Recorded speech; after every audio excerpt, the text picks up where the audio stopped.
Bonjour à toutes et bonjour à tous, je vous retrouve aujourd'hui avec grand plaisir pour cette nouvelle vidéo où ensemble nous allons parler de Nemesis Lockdown et jouer bien entendu à ce jeu. Donc vous le savez, et pour ceux qui ne le savent pas, eh bien c'est Awaken Realms qui a édité ce jeu. C'est un jeu d'Adam Kapinski qui a été distribué et traduit en français par Funforge. Voilà, donc ça vous dit peut-être quelque chose. J'ai déjà fait une partie sur Nemesis, mais Nemesis premier du nom, Nemesis dans le vaisseau. Voilà. Et donc, pourquoi est-ce que je viendrai vous présenter ce jeu-là aujourd'hui? Eh ben, parce que j'ai eu l'occasion d'y jouer, un ami me l'a prêté. J'ai eu l'occasion de me rendre compte, en fait, que c'était très, très similaire au jeu de base, on va l'appeler comme ça, au jeu premier du nom, par les mécaniques, mais que l'environnement changeant, et puis bien entendu, quelques ajouts supplémentaires faisaient que finalement c'était très plaisant d'y jouer, et que ça nous permettait, si on aime Nemesis, et c'est mon cas, j'adore Nemesis, pour l'avoir joué en solo et en multi à maintes reprises, eh bien, ça permettait de renouveler l'expérience avec des ajouts qui sont, ma foi, très très intéressants à jouer. Voilà, donc c'est un jeu pour 1 à 4 joueurs, hein, pour ceux qui savent pas. La vidéo de Nemesis, j'ai dû vous la mettre en vignette, premier du nom. Si vous voulez vous y référer, eh ben, n'hésitez pas à y aller, parce que je ne vais pas forcément m'étendre sur les règles là. Je vais dans un premier temps vous lister les différences, tout en faisant la mise en place du plateau, et puis on se lance dans la partie. Vous verrez qu'il n'y a pas grand chose qui change, notamment au niveau de la mise en place, et surtout, super, par rapport au gameplay, finalement, par rapport aux mécaniques du jeu. Ça reste très très proche. Sur ce jeu de Lockdown, quand même, qu'on en parle un petit peu, ben on va considérer, en fait, vous savez, vous vous rappelez que dans le Nemesis, premier du nom, eh bien, nous étions dans un vaisseau, et il fallait absolument que ce vaisseau atteigne la Terre, au final, hein. En semi-coop, les joueurs essayaient d'accomplir leurs objectifs, et puis il se peut également que le vaisseau ait été dérouté sur Mars. Et c'est le cas, c'est ce qui s'est passé. Nous sommes sur Mars, sur Lockdown. Nous sommes sur une base de Mars, dans laquelle, eh bien, il est possible d'incarner les survivants du Nemesis en les jouant. Donc, on peut rejouer les mêmes personnages que dans Nemesis Lockdown. Voilà, hein, ils ont lié ça. Donc, avec une mise en place un peu différente, mais c'est tout à fait faisable, c'est prévu. Donc, on considère que le vaisseau Nemesis, finalement, a atterri sur Mars, et que les survivants du Nemesis sont posés dans une pièce qui s'appelle la pièce, ici, chambre d'isolement. Voilà. Et donc, ils démarreront de là. Voilà, quand on va jouer les survivants du Nemesis, on démarrera de cette pièce. Quand on va jouer les survivants, les locaux, on va dire, on démarrera d'une autre pièce. Donc oui, ça permet de jouer ça. Donc on considère que le Nemesis a atterri et a amené, bien entendu, des larves qui ont commencé à se propager. Et donc là, nous sommes en alerte dans la base, en alerte totale, pour essayer de comprendre, essayer d'apprendre ce que sont ces intrus, essayer de se défendre, et puis essayer d'accomplir nos objectifs. Ceci ne change pas, c'est toujours en semi-coop, où vous allez le voir qu'il y a toujours aussi un mode solo coop. Voilà.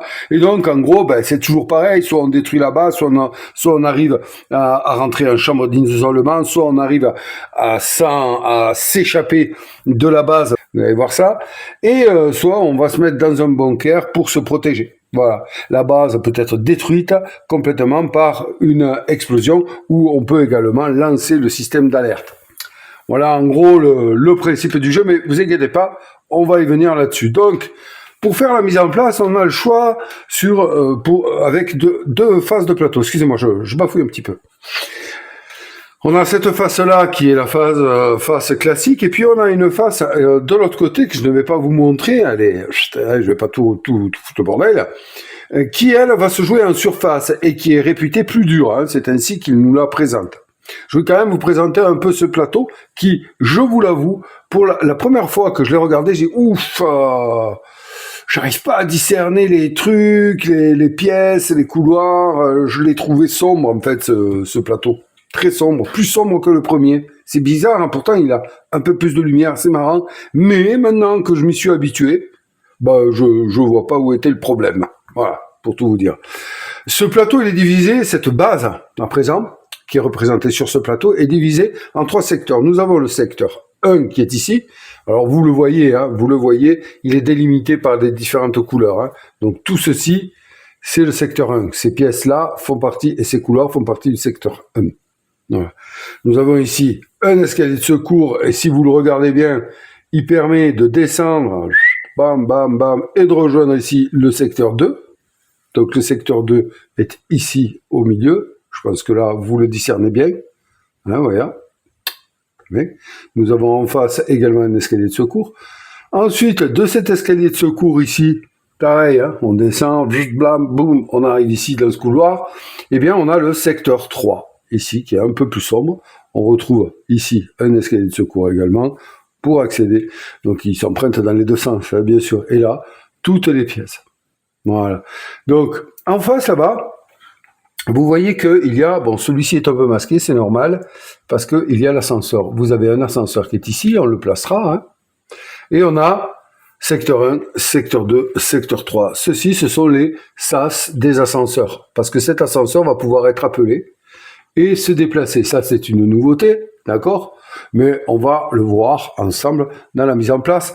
Voilà, là, vous connaissez à peu près le plateau, mis à part que ici, nous avons le bunker, où nous allons pouvoir nous réfugier. Nous avons ici la grande porte, qui va s'activer à un moment donné de la partie, et donc on devra la défausser, c'est-à-dire que la grande porte est ouverte et que nous pourrons pénétrer dans le bunker. Nous avons ici, là, mince, j'allais dire, je sais pas pourquoi, j'allais vous dire la papa mobile, je sais pas pourquoi. Donc attendez voir, excusez-moi, je vous le cherche. Excusez-moi, je me fais rire tout seul, qu'est-ce que vous voulez? C'est l'astromobile, voilà. C'est l'astromobile qui va servir à faire le voyage entre la base, le sas de sortie qui est ici, et le bunker qui est ici. Voilà, comme ça. Le sas de sortie, c'est cette pièce-là. Alors, et au début, je ne comprenais pas trop. J'ai dit, mais qu'est-ce que c'est? On fout une pièce ici qui ne s'appelle pas sas de sortie, parce qu'on va en poser une. Et ça s'appelle le sas de sortie. Oui, en fait, c'est ça. Il y a des actions qui ne sont pas représentées sur les pièces. Cette pièce-là, eh bien, c'est le sas de sortie, auquel est accolé l'astromobile. L'astromobile. Et donc, une fois qu'on sera dans ce sas de sortie, on pourra tenir compte de la pièce qui sera posée là, mais également, on pourra tenir compte du fait que la pièce 001 ici, c'est le sas de sortie, donc on pourra faire l'action d'entrer dans l'astromobile et de se diriger ici vers le bunker et essayer d'y pénétrer si la grande porte est enlevée. Voilà, hein, en gros le truc ici. Ici, c'est intéressant, vous allez voir. On va y venir pour la mise en place, ça modifie aussi autre chose. Donc, vous voyez que déjà, on a l'ascenseur, on a l'astromobile qui nous permet de nous rendre dans le bunker. Et oui, il fallait bien qu'il trouve, au moins, là, on vient de voir une façon de s'échapper. Et on va en voir une autre, parce que c'est la chose à faire en premier lieu quand on met la mise en place. C'est la chambre d'isolement ici, qui va nous permettre de nous isoler, justement. Donc, vous voyez qu'il est marqué que lorsque le jeton de temps arrive sur l'emplacement marqué 8, retournez cette salle. On va ici sur la piste de temps que l'on retrouve, qui fait penser exactement à l'autre, hein, qui fonctionne un peu différemment, vous allez voir. C'est pas compliqué, mais quand ça arrive ici, eh bien, la salle d'isolement s'ouvre. Et donc, on va pouvoir retourner cette tuile-là et voir l'action chambre d'isolement s'enfermer pour 2 cartes. Voilà. Bon, bien entendu, il y a des choses à faire, mais voilà, ça, c'est la deuxième façon de s'évader de la base, de se sécuriser. Donc, bunker, chambre d'isolement. Maintenant, on va passer sur autre chose. Attention, ce n'est pas une façon de sortir, mais c'est lors de la mise en place. On va poser ici, face visible, le dépôt qui est ici. Le dépôt qui va nous servir déjà, c'est le point de départ pour les membres du personnel, c'est ce que je vous expliquais, et elle va nous servir à fabriquer un objet. Pour 2 cartes. En quoi elle est intéressante cette action-là? C'est que vous savez que pour fabriquer des objets, hein, ça on est dans les règles du premier, eh bien vous savez ces cartes objets, regardez, je vais vous les montrer, on les retrouve ici. Pour fabriquer ces objets-là qui sont consultables par tous les joueurs à n'importe quel moment, il nous fallait défausser des cartes objets ayant les symboles représentés sur les cartes que nous voulions fabriquer. Hein. Eh bien, grâce à cette salle dépôt, on est obligé de n'en défausser qu'une. Voilà. Ça nous permet ça. Mais quand même, il faut se séparer de deux cartes de notre main. Vous savez que c'est quand même important. Hein. Il faut pouvoir le faire. Faut pouvoir le faire. Bon, une fois qu'on a passé ça, on va aller placer ici la génératrice de secours. Qu'est-ce que c'est que ce bordel? Génératrice de secours de quoi? Eh ben, du courant! Rétablir le courant. Parce que dans Lockdown, nous sommes dans une base qui est endommagée. Et dont le courant a du mal à circuler. Et vous allez voir que la mécanique est très très intéressante par rapport à ça. On va y venir, ne vous en faites pas, mais voilà. Cette mécanique de courant a trait au fonctionnement de l'ascenseur dont je vous ai brièvement parlé, mais elle a trait également à la piste de temps qui va influer sur le courant dans la base. Voilà. Cette pièce est très très importante. Alors, qu'est-ce qu'on fait ensuite? Eh bien, on va mélanger toutes les salles 2, d'accord? Et on va aller les poser. Ben ouais, vous vous rappelez, dans le 1, c'est pareil. On a des salles 2 et on a des salles 1. C'est exactement la même chose. Et vous regardez sur le plateau les emplacements des salles 2, des salles 1. Je vous en tourne une. C'est pareil. Hein. Regardez, c'est les mêmes. Hein. S'il n'y a que le décor, bien entendu, nous sommes sur Mars. Faut pas déconner. Mais c'est pareil. On a le nombre de cartes à défausser pour pouvoir faire l'action. On a ici la carte objet avec la couleur des cartes objets qu'on peut aller chercher. On a le compteur d'objets qui est tout ici. Et puis c'est tout. On a aussi les mêmes salles avec, je vais vous en trouver là quand même, voilà, avec l'icône ordinateur. Retenez que ça existe ici. Je vais vous en parler pour une autre fonction, c'est très intéressant ce qu'ils ont rajouté là. Donc là, ben, c'est la même chose, salle 2, salle 1, on voit les choses imprimées dessus, on mélange les salles, et puis on les distribue tout autour. Donc je vais le faire en accéléré.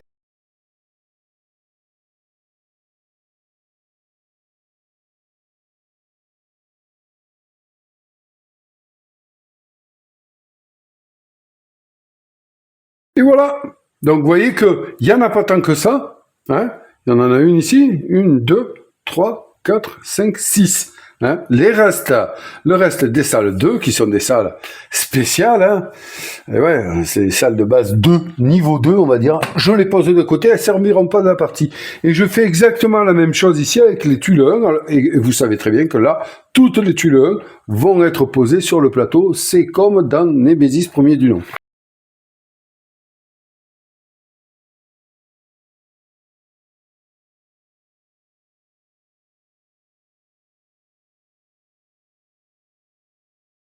Et voilà à nouveau. Voilà, ça c'est fait, c'est parfait. Donc, je vous le répète, hein, maintenant, on a toutes les salles de posée. Je vous le répète, je ne vous l'avais pas dit, mais c'était important de le faire comme ça. Et donc, du coup, on part dans la même histoire. Alors là, il n'est pas question de perte de mémoire ou quoi que ce soit. Partons du principe que le personnel de la base est en panique totale. Je n'ai rien vu dans l'histoire qui explique le pourquoi on a les salles cachées. Mais on va se dire que voilà, la panique étant, l'obscurité aidant, ben, ils ont du mal à se situer dans la base. Ben, ensuite, même système hein, que dans Nemesis, on a ici les jetons exploration. Vous savez, c'est ces jetons là que quand on retourne et qu'on explore, qui vont nous dire ben, dans quel état on retrouve la pièce que l'on visite, hein, là, marqueur feu, est-ce qu'on doit faire un jet de bruit ou pas, et puis le contenu ici des salles, des objets qui seront contenus, excusez-moi, dans la salle. Là, je vais jouer en solo coop.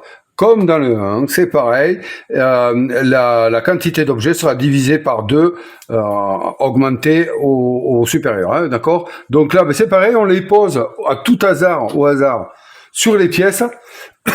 Donc je vais faire ça en accéléré.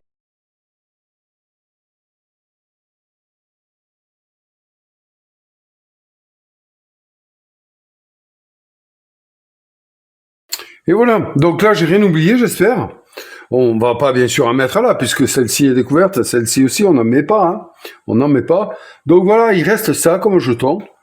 Et la pose aléatoire et le plus de jetons fait que, bien entendu, vous le savez, déjà on ne les regarde pas, mais ça peut permettre de renouveler les parties. Hein. Donc on va aller poser l'ascenseur, la grande porte et l'astromobile, je vous les ai montrés. Ici, donc pour l'ascenseur, on va aller le positionner ici au secteur 2. Pourquoi ? Je ne sais pas. Peut-être parce que sur le plateau, ici, vous avez cette pièce, hein, peut-être, je ne sais pas moi, qui s'appelle la pièce, c'est la salle d'alerte. C'est de là que l'on peut lancer l'alerte. On y viendra, ne vous inquiétez pas. Et vous voyez, c'est une salle sur laquelle il n'est pas inscrit l'action. Donc il va falloir aller dans le livre de règles, ou du moins au départ, pour se rappeler ce qu'est la salle lancée, la salle d'alerte, excusez-moi. Alors à présent, on va attaquer le courant ici. Donc on a ces jetons ici qui sont placés là. Je vais m'en rapprocher un petit peu. Voilà, ici. Donc vous voyez qu'on aura un jeton d'électricité positionné sur jeton courant, excusez-moi, sur ici pour dire dans quel état d'éclairage d'alimentation électrique est le secteur 3. Il y en a un qui sera positionné ici pour le secteur 2, et puis il y en a un autre qui sera positionné là-haut pour le secteur 1. Et nous en aurons un sur l'ascenseur aussi pour nous dire si l'ascenseur est en état de marche ou pas. Et ouais. Et donc, comme je vous expliquais, une des solutions pour rétablir le courant, c'est d'aller dans la génératrice de secours, de faire l'action de la salle et de rétablir le courant via une petite mécanique. Voilà. Il y a aussi une salle appelée génératrice, qui est une salle 2 si je ne m'abuse pas, donc qui peut-être ne se trouve pas dans la base en tout cas. Donc, ce qu'on fait, c'est que dans un premier temps, on va mélanger les jetons, on va pas regarder cette face, mais je vais vous l'expliquer quand même. Ici, il y a du courant, ici, il n'y a pas de courant, voilà. Le chiffre 2 ne compte pas en tant que, par exemple, là on est à 4, on diminue à 3, à 2, 1, non, hein, ça c'est juste pour les identifier, vous allez voir. Vous allez voir ça. Donc là, normalement, on les mélange. C'est ce que je fais, mais là, il va falloir que je les choisisse au hasard sans les regarder. Et je vais aller les positionner au pif. C'est vraiment, il faut être honnête. Ça rajoute à la variabilité de la partie. Donc là, j'en prends un et je vais le mettre sur l'ascenseur. Voilà, celui-là, ascenseur, c'est le 3. Ok. Ensuite, celui-ci dans le secteur 1, là-haut à droite. D'accord? C'est le 1. Comme par hasard. Ok. Ensuite... Là, on va prendre secteur 3. Ok, c'est le 2. Et donc le dernier, hop, il ira dans le secteur 2. Voilà. Donc à présent qu'on a sélectionné au hasard, on va mettre les jetons 3 et 4 côté rouge visible. Donc, ça veut dire quoi?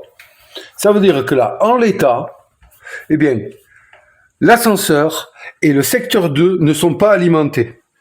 On met toujours le jeton 3 et 4 côté rouge en début de partie. C'est pour ça que je disais, il faut pas regarder ce qu'on fait, parce que sinon on va tricher. Donc voilà, ici le 2 est alimenté, ça veut dire que le secteur 3 est alimenté, et que le secteur 1 est alimenté. Ça a beaucoup d'importance, c'est une base très très importante même du gameplay de Lockdown. C'est vraiment très très important. Ça joue sur plusieurs aspects, ça va jouer sur la piste ici, du temps. Voilà. Alors, on va se rapprocher un petit peu pour que vous puissiez comprendre et que je puisse vous expliquer correctement. On a ici le jeton temps, qui lui aussi a deux faces. Une face alimentée et une face non alimentée. Nous avons ici des séparateurs entre certaines cases. Vous voyez qu'ici, il n'y en a pas. Là, il y a rouge, rouge. Ici, il y a rouge et bleu. Il n'y a rien. Rouge, rouge, rouge et bleu. Rouge, rouge et bleu. Je vais au bout. Et là, il n'y a plus rien. Voilà. Donc, ça veut dire quoi, ça? Ça veut dire que lorsque le jeton temps va passer une barre rouge, blâme, ici, le courant ne baissera que si le jeton temps est rouge. Si le jeton temps est bleu, c'est-à-dire alimenté, quand il va passer ici, on ne perdra pas d'électricité. Voilà. Si le jeton passe et qu'il est rouge, on va perdre d'électricité. D'accord? Une perte d'électricité, c'est quoi? C'est retourner sur la face rouge le jeton le plus haut. En l'occurrence, si ça se produisait, eh bien, c'est celui-ci qui serait tourné rouge. Et donc, tout ce secteur-là ne serait plus alimenté et il se retrouverait dans le noir. Se retrouver dans le noir, dans Lockdown, c'est très dangereux pour les rencontres, les attaques surprises. Et les événements, les cartes événements vont jouer avec ça, notamment si j'ai de la chance, voilà. Ici, vous voyez cette icône de rouge là. hein, de jetons courant rouge, eh bien, par exemple, ici, on aurait, hop, ça veut pas faire le point, excusez-moi, chaque intrus en combat attaque. Voilà, par exemple, vous voyez, on remélangera le paquet. Donc ça a de l'influence sur ça. La pénombre, c'est pas bon. Il faut le savoir, la pénombre, c'est pas bon, c'est normal. Hein. On ne voit pas ce qui arrive, on panique, on fait n'importe quoi, et puis voilà, il se passe pas mal de choses quand on est dans le noir. Donc je continue. Lorsqu'un jeton, ici, donc bleu, ça ne baisse pas, rouge, ça baisse. Quand on va arriver à passer une étape comme ceci, où là il y a le jeton rouge et le jeton bleu, ça veut dire que peu importe la couleur du jeton de temps, plum, dès qu'on passe cette étape-là, ça baisse. Peu importe ce qu'on ait fait. D'accord? Là, si c'est jeton rouge, ça baisse. Si c'est jeton bleu, ça baisse pas. On arrive ici, là, jeton bleu, ça baisse pas. On arrive ici, jeton bleu, ça baisse, puisque là, il y a les deux couleurs. Ok? Donc voilà. Il vaut mieux arriver le plus tôt possible à aller dans la génératrice de secours, car c'est elle qui nous permet de retourner le jeton de temps sur alimenté. On commence la partie avec un jeton de temps qui n'est pas alimenté. Donc en un tour, se diriger sur la génératrice de secours, surtout si on est un membre du personnel qui démarrons dans le dépôt, je vous laisse faire, parce que là on peut pas prendre l'ascenseur puisqu'il n'est pas alimenté, je vous laisse faire le trajet. Par exemple, si on passait là, c'est long. Un tour, ouais. L'idéal, ce serait de commencer ici, dans la chambre d'isolement, avec un survivant du Némésis, qui lui serait beaucoup plus proche de la génératrice. Ça, nous le verrons. Nous le verrons. Donc voilà, vous avez compris tout simplement le fonctionnement du courant électrique dans Némésis. Alors, il y a une chose intéressante, c'est que grâce à cette action-là, on va retourner le jeton temps sur sa face alimentée, mais également on va pouvoir réalimenter des secteurs. Voilà. Il y a d'autres possibilités de les réalimenter, mais ça c'est la façon officielle, n'est-ce pas? Donc une fois qu'on a posé ça, eh bien on va aller s'occuper des jetons SAF. Qu'est-ce que c'est que les jetons SAF? C'est ça, les jetons SAF. Alors, c'est c'est du fret. En fait, c'est des navettes de fret. J'ai pas le nom là de mémoire, mais ça me reviendra dans la partie. Ces jetons, ils vont représenter des navettes. Voilà. On a sur le plateau éventuellement des salles qui vont nous permettre de faire l'action de pénétrer dans ces navettes-là et d'aller positionner notre figurine ici, A, B ou C, et puis d'espérer que une SAF soit lancée. Quand on les positionne sur la piste de temps. Ça, c'est une autre mécanique de Némésis, n'est-ce pas? Lockdown. C'est pour ça que je m'y attarde. On va les positionner ici, vous voyez. Quand le jeton de temps va arriver, on avance le jeton de temps, blam, il arrive dessus, ça ne part pas. Ça ne part pas parce que c'est pas au moment où il arrive, c'est à la fin du tour. Donc, c'est-à-dire que le jeton arrive là, on joue. À la fin du tour, eh bien, un jeton SAF qui était là, on va le faire partir. Et là, c'est intéressant parce que les jetons SAF, en fait, vous voyez, attendez, on a une aide qui est pas mal faite, je vais vous... Voilà. On a jeton SAF A, jeton SAF B, jeton SAF C, jeton SAF tous, et jeton SAF aucun départ. Je crois que c'est ça, ouais, aucun départ, en nombre limité. Donc, aucun départ, il y en a 3, et puis des autres, il n'y en a qu'un seul, d'accord? Donc, tous, ça veut dire que tous les SAF s'en vont. Les SAF, c'est A, B ou C, c'est-à-dire que si un personnage, ici, A, B ou C, qui est posé dessus, voilà, attendez, je vais vous prendre le personnage ici, voilà, eh ben, si on tombe sur le jeton SAF tous, eh ben, c'est parti, et là, il se sauve. Voilà donc la troisième bien sûr, la troisième façon de se sauver dans Némésis Lockdown. C'est ça. C'est utiliser une nacelle SAF. Et donc, on va positionner en début de partie ceci. Voilà, ces jetons, face cachée, bien sûr, qu'on mélange. Allez, je vais le faire. Et donc, vous aurez compris que à la fin du tour où le jeton de temps se trouve face à une nacelle SAF, celle-ci s'en va et on retourne le jeton. Si quelqu'un était dans cette nacelle, il part. Si quelqu'un était dans une autre nacelle, eh ben il ne part pas et il est obligé de retourner dans sa salle de départ avec laquelle il s'est positionné dans cette nacelle. Je crois qu'il prend une blessure légère, il me semble. Et puis, il refera l'action plus tard. Donc c'est vraiment de l'aléatoire, si vous voulez. Soit de l'aléatoire, soit en fonction des nacelles SAF qui sont déjà parties au début de la partie, mettons qu'on en soit ici, on sait qu'il y en a 2 qui sont partis, on sait ce qui est parti, on peut peut-être anticiper le moment où aller se positionner dans une nacelle SAF. Parce que là, en début de partie, on ne le sait pas du tout. Donc voilà la 3e façon de s'échapper de la base. Je vous le répète, soit une nacelle SAF qui sera déclenchée à la fin du tour où le jeton temps se trouve face à un jeton SAF, soit dans le bunker en empruntant ici l'astromobile, à condition que la porte soit ouverte et n'y soit plus, on peut rentrer dans le bunker, on est sécurisé, ou alors on peut aller du sas de sortie en ayant une combinaison spéciale que l'on peut se fabriquer. On peut aller à pied là-bas, il va falloir faire un jet de bruit, tout ça. Quand on y va en astromobile, il n'y a pas de jet de bruit à faire. Ou alors, donc, SAF, on se fout là-bas et on est éjecté. Ou alors, aller dans la chambre d'isolement et puis s'isoler. Attention, petite chose, ça vous fait penser à l'hibernatarium peut-être de Némésis premier du nom, mais attention, dans Némésis, on ne pouvait plus, à partir du moment où quelqu'un hibernait, on ne pouvait plus lancer la séquence d'autodestruction, n'est-ce pas? Eh bien, dans Lockdown, on peut.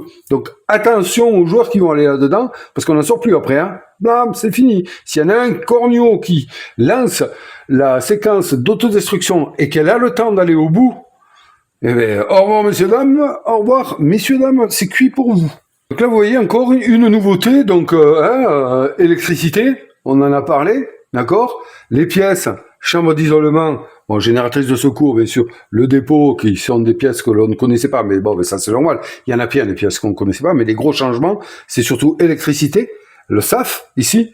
Et ensuite, on va passer sur le plateau d'intrus. Je me balade avec la caméra, c'est pas mal. J'espère que vous voyagez bien en ma compagnie. Donc ici, vous voyez, ça vous reconnaissez, c'est la même chose. Rennes, tout ça, voilà. C'est intéressant. À part que les rôdeurs ici sont appelés griffeurs. Ceux-là, c'est des griffeurs. Qu'est-ce qu'on dit? Oui, on a le plateau laboratoire, on a le nid. Ici, c'est la réserve du nid, d'accord? Donc, on démarre, toujours pareil, avec 5 œufs dans le nid, ici. Et ensuite, regardez, là, c'est intéressant, on a une piste que l'on ne connaît pas, c'est une nouveauté. Et oui, c'est la connaissance, symbolisée par le jeton connaissance de la couleur de chaque joueur. Moi, j'ai le bleu parce que je joue avec le joueur bleu qui était la sentinelle, ma dernière partie. Donc ça, c'est un jeton connaissance qui va nous servir à mesurer la connaissance que l'on a sur les aliens, figurez-vous. Et oui, et on va pouvoir en obtenir par différents moyens. Nous y viendrons dans le jeu. Voilà. Donc sachez que elle va se mesurer ici par cette piste-là, et qu'elle va servir à une autre chose aussi. Donc elle va servir au jeton contingence. On y viendra. C'est une mécanique supplémentaire très très intéressante. Elle va servir à pouvoir se servir justement des points faibles que l'on va découvrir, parce que vous voyez qu'ici il y a les emplacements points faibles, mais qu'ils sont séparés par une barre ici, j'espère que vous le voyez, ici on en a une autre. Si on a un point faible ici qui a été découvert, ça va être le cas, si on n'a pas 3, on ne peut pas l'utiliser, parce qu'on n'en connaît pas assez. On sait qu'il existe, mais on ne l'a pas encore bien compris, bien assimilé. D'accord? Si on veut profiter de celui-ci qui sera analysé, donc corps analysé, et donc on découvre un point faible, c'est la même chose que dans Némésis, pour pouvoir en profiter, il va falloir être à 5. Et pour pouvoir profiter de celui-là, il va falloir être à 8 de connaissances. Donc croyez-moi qu'il va falloir quand même un petit peu en gagner, d'autant plus, comme je vous l'ai dit, que cela va servir parfois pour des objectifs et parfois aussi pour les contingences qui peuvent nous tuer. On va en parler, ne vous inquiétez pas. Donc ce qu'on fait, c'est que pour le moment, on n'a pas choisi notre joueur, donc on ne le met pas là. La couleur et la face du jeton connaissance ici n'a de l'importance que pour certains objectifs.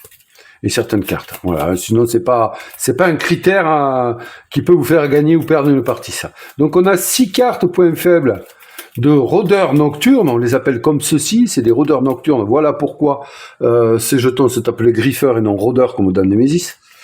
Voilà, hein, les aliens sont des rôdeurs nocturnes puisque on va être souvent plongé dans l'obscurité, même si on dit qu'il faut pas. Voilà. Donc on met un point faible ici, un point faible ici et un point faible ici. Le reste, vous le savez, hop, on le sort de la partie. Ça ne servira pas. Ce qu'on fait, ça, c'est que la première carte point faible, figurez-vous, eh bien, elle est découverte d'entrée. Non de là. Eh oui, quelle belle nouvelle. Donc on le fait, blam, voilà. Et donc, on peut déjà savoir, insouciant dans l'obscurité, résolvez toujours la valeur la moins élevée lors d'une attaque surprise. C'est fabuleux. Qu'est-ce que ça nous dit, ça?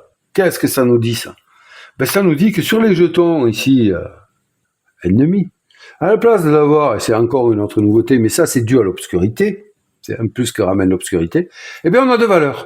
Voilà. On a une valeur, vous l'aurez compris, sur une pièce alimentée, et on a une valeur quand on est dans la pénombre, dans le sombre noir, eh oui, dans l'obscurité. Vous avez vu la différence, hein? Ça, rappelez-vous, c'est lors d'une attaque surprise. Si on est attaqué par surprise, on va regarder combien de cartes on a en main. Si on en a 2 ou plus, c'est parfait, on n'est pas attaqué quand on est dans la lumière. Par contre, si on en a 2 ou plus quand on est dans l'obscurité, bien on est attaqué parce que là, il en fallait 4. Voilà. Hein? Vous avez compris le danger de se trouver dans l'obscurité. Je vous en reprends un autre, hein, vous ne me croyez pas? Eh bien, regardez. Bon, là, c'est balèze. 3 et 4. Donc, 4. 3. Ça ne descend pas au-dessous de 3, je crois. Il me semble bien. Ouais. Donc, vous voyez que être dans l'obscurité et prendre une attaque surprise, c'est jamais bon. C'est jamais bon, on est quasi sûr de se faire morfler par un alien. Bien sûr, en tirant avec le même système d'attaque, hein, c'est en tirant les cartes attaque de rôdeur nocturne, en vérifiant que l'alien qui nous attaque soit bien inscrit ici, et puis ensuite, si c'est inscrit ici, on va prendre une blessure grave, d'accord? Bien, hein? Et blam, si on est dans l'obscurité, on a encore un malus. Si vous avez 3 blessures graves, vous êtes tué. Donc vous avez compris que dans l'obscurité, c'est très dur de résister à une attaque surprise. Et si en plus de ça, on n'y résiste pas, blam, on peut avoir un autre malus. D'accord? Et même se faire attaquer normalement par un alien, eh bien, dans l'obscurité, regardez, c'est que sur toutes les cartes, quasi, c'est que j'ai pris que ça, moi, donc voilà, une carte sur 2, presque, non. Sur quasi toutes les cartes, on a l'effet obscurité, donc c'est mortel, on va dire ça, c'est mortel. L'obscurité, attention à ce qu'on fait. Imaginez que c'est un semi-coop, quand même, avec tous les guignols avec qui on peut jouer. Ça part dans tous les sens, et rapidement. Oui, on s'en fout des générateurs, ouais, d'accord, on s'en fout. Donc du coup, voilà, vous avez compris le principe, ce point qui est découvert ici, qui est très intéressant finalement, puisqu'on va toujours résoudre la valeur la moins élevée lors d'une attaque surprise. Hein. N'oubliez pas, attaque surprise. Hein. On ne va pouvoir en profiter que si on est niveau 3. Quand celui-là sera découvert, on pourra en profiter que quand on sera niveau 5 et 6 et 8. D'accord? Voilà. Donc c'est quand même assez important de monter sa connaissance, d'autant plus, comme je vous le dis, qu'elle peut jouer sur des objectifs et qu'elle peut jouer aussi sur les jetons contingence qui sont ici. Alors maintenant qu'on a fait ça, qu'on a vu tout ça, on va les constituer, quoi? D'après vous? Justement, on vient de parler d'attaque surprise. Et qu'est-ce que c'est? C'est celui-là, là. Le sac d'intrus qui fonctionne exactement de la même façon. Donc, allez, on revient. On va prendre les larves que nous connaissons bien. On en prend 4 sans mélanger, hein. Faites-moi confiance. Allez, vous ne croyez jamais, c'est un truc de fou, ça. Donc voilà, oh, regardez les larves. Même les larves dans l'obscurité, elles font du caca. Allez, on en regarde une autre. Voilà, 2. 2. Donc, bon. Ça reste des larves, hein. C'est la même façon qu'elles ont de nous attaquer. Hein. Si on se prend une attaque surprise, elles viennent sur notre plateau et on prend une carte contamination, d'accord? Mais le sac intrus fonctionne pareil que dans le 1. Hein. Donc là, on prend les 4. C'est bien ça, je me trompe pas. Attendez, laissez-moi vérifier. Oui, 4 jetons larves et allez hop, on y va. On les met. Ensuite, on va prendre un vierge. Il est où? Je sais que je l'avais tout à l'heure. Il est là. Hein. Ouais. Voilà. Un vierge.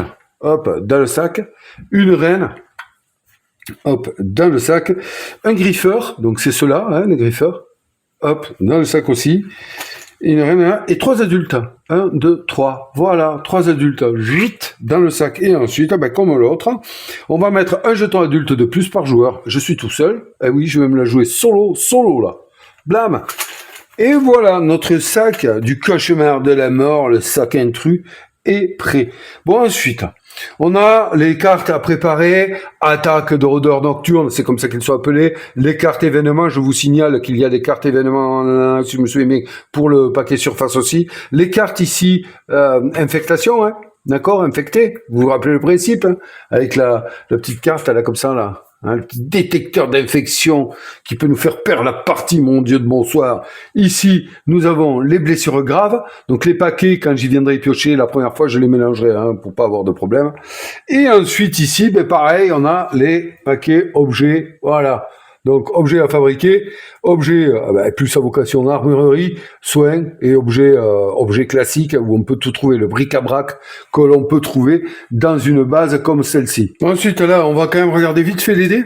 Voilà, bon, on a les dés d'attaque classiques, comme dans le... par contre, on a 2 dés supplémentaires. On a celui-ci qui ne va se servir que si on joue sur la surface. Donc, pas avec ce côté de là du plateau, avec l'autre qui est un peu plus difficile. Donc, celui-là, il va pas nous servir. Par contre, on a ici un dé qui s'appelle le dé d'avantage. Eh oui, ça vous rappelle rien, cette couleur? Ouais, non alimenté, alimenté. Donc, le dé d'avantage nous donne beaucoup plus de chances de tirer et de toucher surtout. Et j'ai un trou là. Voilà. En fait, ça va nous permettre, voilà, c'est ça. Donc, par exemple, cette face-là, ça c'est un truc, je sais pas pourquoi je me bloque dessus, mais c'est pas un problème. Donc là, on peut faire quoi? On peut infliger un dégât, ou alors en défaussant une carte, on infligera 2 dégâts. Voilà. Il a plus de chances de toucher ce dé, en fait. D'accord? Il a plus de chances de toucher. Donc c'est intéressant, vous voyez, par rapport à celui-là, c'est encore une fois intéressant de faire des combats dans des zones éclairées. Voilà, maintenant, on en termine, c'est la dernière chose. C'est ici la carte action d'ordinateur. En fait, c'est la dernière chose, c'est faux, il y a ça. C'est la carte d'action d'ordinateur, ici, qui disait ça. Et ça, c'est intéressant, vous voyez qu'il n'y en a pas beaucoup. Il y en a 6. Ça, c'est quoi? Regardez, c'est marqué dessus. Si votre salle comporte un ordinateur et que votre secteur est alimenté, encore une fois, vous pouvez faire une action au choix parmi celles listées sur la carte d'action d'ordinateur face visible. Défaussez la carte et révélez-en une nouvelle, à condition que vous ayez fait l'action, bien entendu. Alors, elles sont toutes différentes. Et elles vont nous permettre de bonifier encore plus les salles avec un ordinateur, qui, elles, vont toujours matcher avec nos cartes d'action. Rappelez-vous, je vous l'ai dit tout à l'heure quand je vous ai montré la salle, je vous ai dit, souvenez-vous de cette petite icône-là d'écran. C'est ça, une salle avec ordinateur. Donc, en plus de nous faire matcher nos cartes d'action, elles vont aussi nous permettre, si on le souhaite, pour une carte, d'effectuer une des actions qui seront marquées ici. Déplacer l'astromobile. Ah, c'est quoi ça? Ça veut dire que si quelqu'un il s'est barré, il est allé là, reste là, l'astromobile. Eh oui, donc voilà. Donc il faudrait être dans une salle avec un ordinateur qui soit le plus proche, bien entendu, du sas de sortie, pour pouvoir rappeler l'astromobile. Et ouais, ça sert à ça, quoi. Et attention, elle est pas sur toute, parce que regardez. Vous voyez, déjà la première, gagner une connaissance ou déplacer l'astromobile. Ici, c'est une autre action. Ici, c'est une autre action. D'accord? Donc, il faut qu'elle sorte, celle-là. Et comme marqué, c'est dès qu'on fait l'action d'une carte ordinateur, qu'on la défausse, qu'on en découvre une autre. Ou alors, on peut consulter un jeton SAF au choix. Les jetons SAF, rappelez-vous, je vous en ai parlé, c'est ces jetons-là, de nacelles SAF qui s'en vont, qui se décollent. Ensuite, consultez toutes les contingences de notre joueur de votre secteur. Ça, contingence, ça vous parle pas, je vous en ai un peu parlé, c'est ces jetons-là qui vont être importants. Donc voilà, on a ces salles-là. Ce qu'on fait en début de partie, c'est qu'on les mélange. Voilà. Alors, normalement, ils disent d'en placer qu'une, on les place là. Moi, je place le paquet, je retourne la première et c'est bon, quoi. Et c'est merde, comme on dit.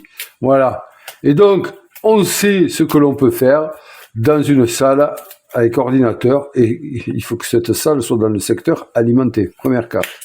On peut la regarder. Action ordinaire, voilà. Déplacer l'astromobile, consulter un jeton SAF au choix, ou consulter toutes les contingences de notre joueur de votre secteur. Là, la merde, c'est que moi, je vais jouer en solo, donc je vais pas pouvoir consulter les contingences. Et ça a une importance primordiale, ces jetons contingences, pour l'issue de la partie. Allez, on va y venir, hein, vous en faites pas, comme je vous dis, hein, c'est dans l'ordre, j'essaye de faire dans l'ordre. Ensuite, bon, ben là, comme dans le 1, on va prendre des aides de jeu. Alors, ce qui est intéressant, c'est qu'il y en a un peu plus. Donc, on a toujours l'aide de jeu, comme ça, avec la description du tour, hein, des phases d'événements, d'accord? Il y a des petits trucs en plus ici. Et passer, pour dire qu'on a passé quand on joue, hein, vous vous rappelez, hein, voilà. Hein, ce jeu, c'est deux actions, hein, soit on fait deux actions et c'est au joueur suivant de jouer, soit on fait une action et on passe, soit on passe quand c'est notre tour. Voilà, il n'y a pas le choix, c'est comme ça. Après, on a des aides de jeu ici que je vous ai déjà montré sur les jetons contingence et ici sur les SAF, pardonnez-moi. Et on a ici une aide de jeu qui est très bien, très très intéressant. Étape du sac d'intrus. Et la rencontre rôdeur nocturne. Donc là, c'est quand on effectue une rencontre. Hein. Et ouais, voilà. Attaque surprise. Ouais. Donc ça, c'est fait. On fait ça. Ensuite, ben moi, je vais être le... Bon, vous savez que ces cartes-là, quand on est en multi, on les mélange face cachée, on distribue au nombre de joueurs. Si on est 3 joueurs, on n'en prend que 3. Et puis après, chacun les retourne et il va savoir qui est le premier joueur. D'accord? Joueur numéro 1, joueur numéro 2, joueur numéro 3. Et en fonction de ça, on va prendre le porte-carte comme ça qui indique ceci. Parce que vous savez qu'il y a des objectifs qui peuvent nuire aux joueurs. Et oui. Donc une fois que ça c'est fait, ben on va prendre les objectifs, donc normalement multi, vous le savez, il faut prendre 2 objectifs, un corpo et un personnel. On en prend 2 au hasard et on les garde. Là, je suis en solo coop et donc je vais prendre les objectifs solo coop. D'accord? Il y en a quand même un bon paquet. Et là, toujours pareil, comme dans le multi, eh bien, je vais me prendre 2 cartes objectifs. Et lorsque, et là, on est toujours dans les mêmes règles que le premier du nom, eh bien, je vais garder les 2, et lorsque le premier alien, la première rencontre aura lieu, eh bien, je devrais choisir l'objectif que je conserve. Voilà. Donc, vous comprenez que je les mélange bien, parce que c'est quand même un choix important en début de partie. Il faut pas se rater. Allez, ok. Donc, je vais prendre, je sais pas si je prends, non, allez, ça me suffit pas. Là, je suis pas convaincu. Et oui, c'est important. 1, 2. Voilà. Ok. Là, j'ai mes 2 objectifs. Ceux-ci ne me serviront pas. Je peux les mettre de côté. On les regardera tout à l'heure, si vous voulez bien. Non, on va les regarder maintenant parce qu'il y a le choix du personnage qui arrive derrière. Médecine non conventionnelle. Vous devez finir la partie avec une carcasse d'intrus. Super. Ça, alors là, mon kiki, tu risques pas que je le prenne, hein, à moins que j'ai le personnage qui me le permette. Le martien. Vous devez finir la partie avec au moins un objet fabriqué de chaque type dans votre inventaire. Oh. C'est quoi ces objectifs de... Ah, attendez, hop, hop, hop. Ah, 2 plus, je me suis trompé. Et oui, j'ai pas vérifié avant. Ah, ben, bon, on va garder le premier, hein, parce que, ah, mais non. Si, il faut pas tricher. C'est noble, parce que celui-là, c'est 1 plus, ça va. J'ai oublié, comment ça se fait ça? 1 plus, 3 plus, et oui, j'ai oublié. 1 plus et 2 plus, oui. C'est 2 cartes qu'il fallait sortir. Donc, je vais prendre le dernier objectif. Et que c'était important. Voilà. Donc ça ne sert plus. Mais t'es trompé. Ok, power, mieux. Précieux échantillon. Vous devez finir la partie dans une nacelle SAF ou dans la chambre d'isolement avec un œuf d'intrus. Putain. Ok, je suis un gros enfoiré en fait. J'apprends pas, quoi. Même si on sait qu'ils sont dangereux, il faut que je me... Ça veut dire qu'il faut que je trouve le nid, déjà, pour prendre un œuf. Hein, le nid, il est là dedans. Ou on ne sait pas. Bon, mais très bien, ok. Donc maintenant que j'ai fait ça, on va s'occuper des jetons contingence. Alors, qu'est-ce que c'est que cette embrouille? C'est quoi ces jetons-là? En fait, Mars, sur la base, il y a une règle de contingence. C'est-à-dire que lorsqu'il y a un problème sur une base, un programme et un ordre est donné, et lorsque les secours arrivent, eh bien, ils exécutent cet ordre. Hein. Et donc ça, il va y avoir une contingence active qui va être choisie au hasard et qui va être positionnée ici, face cachée, comme ceci. Voilà. Cette contingence-là, personne ne peut la regarder. Et ça sert comme critère de victoire en fin de partie. Après avoir survécu, réalisé son objectif, ne pas être infecté, bien entendu, il va falloir qu'on vérifie la contingence. Ça veut dire quoi, ça? Ça veut dire que l'ordre qui est donné ici aux forces qui vont venir secourir la base, ou si elle a été détruite et qui vont venir un peu voir s'il y a des survivants, va être appliqué par les forces martiennes. Ce qui serait pour celle-ci, par exemple, tuer tous les occupants des nacelles SAF. Et ça, si vous êtes dans une nacelle SAF, d'accord, et que ce soit cet objectif qui sorte, et cette contingence qui sorte en fin de partie, ben vous êtes tué, vous avez perdu la partie. Voilà. Donc, vous allez me dire, comment est-ce qu'on fait pour découvrir quelle contingence va être active à la fin de la partie? Et c'est là qu'il y a tout un set de jeu. Vous avez vu que sur ici, par exemple, on a cette carte qui nous permet de consulter les contingences de notre joueur de votre secteur, par exemple. Hein, ça, c'est une action ordinateur. On a des cartes qui nous permettent de le faire. C'est une chose. Mais il y a aussi des contingences que l'on va appeler neutres. Parce que en début de partie, alors je vais me mettre ici. En début de partie, on va donner un jeton contingence à chaque joueur qu'il va pouvoir regarder et garder secret, ce qui en élimine pas mal. Ici, sur l'aide de jeu, on a, que chaque joueur possède, on a le nombre de contingences et leurs effets. On sait qu'il y a une contingence rouge, une contingence verte, 2 jaunes et 2 bleus. Et on a leurs effets. Ce qui nous permet déjà, eh ben, écoutez, regardez, on va le faire. Moi, je suis en solo. Donc, en solo, je vais me distribuer 2 contingences. Le reste va être mis normalement sur le neutre. Alors, j'en distribue 2. Hop, voilà, ici. Je les mets sur moi. Et ensuite, on va prendre une contingence parmi celles restantes et on va le placer dans la contingence active. Donc, moi, on peut tout à fait remélanger, on fait ce qu'on veut, puisque c'est au hasard. Donc là, on va en prendre une sans savoir laquelle c'est. Et on va, hop, celle-ci. Et on va la poser ici. Et après, ça va être un jeu de déduction. Eh ouais. Lequel d'entre nous, en tant que joueur, va arriver à déduire quelle contingence est la contingence active? Parce que les autres ici, on va les positionner et ce sont les contingences neutres. Et quels sont les moyens qui sont donnés aux joueurs de pouvoir les consulter pendant la partie, hein, ces contingences? Eh bien, c'est via 2 salles. Donc, une salle qui est accessible dès le début, c'est la salle d'alerte, ici, voilà, où là, eh bien, en faisant l'action de cette salle-là, les joueurs vont pouvoir, entre autres, de lancer l'alerte, bien entendu, ils vont pouvoir aller découvrir une contingence neutre ici, la prendre par devers eux, la regarder et savoir, ben, et commencer à déduire le chemin. Voilà, donc je la prends pas celle-là, hein, puisque on va jouer avec. Donc voilà, on la regarde et on la met par devers nous. Et je vais vous dire autre chose après. Et la deuxième manière, la deuxième salle, eh bien, c'est la salle des archives, qui est une salle 1, donc qui est toujours présente sur le plateau. On ne sait pas où elle est. Cette salle des archives, entre autres, de nous faire gagner de la connaissance et de nous faire retourner le jeton de temps dont je vous ai parlé, elle va nous permettre d'aller prendre, pareil, de consulter un jeton contingence et de le mettre par devers nous. Voilà. Donc ça, ce sont les 2 salles qui vont nous permettre d'aller fouiller dans ce paquet-là. Donc, je vous le répète, pour en terminer avec ça, on a 3 façons finalement. La première façon, c'est de se servir de la carte ordinateur si elle est sortie ou de la faire sortir en jouant plusieurs et de faire ceci, consulter toutes les contingences de notre joueur de votre secteur. Attention, on les consulte, on les prend pas avec nous. Ou alors, il y a la possibilité de les consulter via bien des cartes objets. Ou alors, pour consulter les cartes neutres, les contingences neutres, eh bien, via l'action de la salle d'alerte et via l'action de la salle d'archives. Alors, la salle d'alerte, je vous en parle un petit peu. Qu'est-ce qu'elle fait? Eh bien, elle permet de déclencher l'alerte. Voilà, tout simplement. Et l'alerte, c'est quoi? Ben, via une mécanique, en fait, on va positionner sur la piste le jeton d'alerte. Pardonnez-moi, j'ai eu une coupure. Donc, je voulais vous parler du système d'alerte.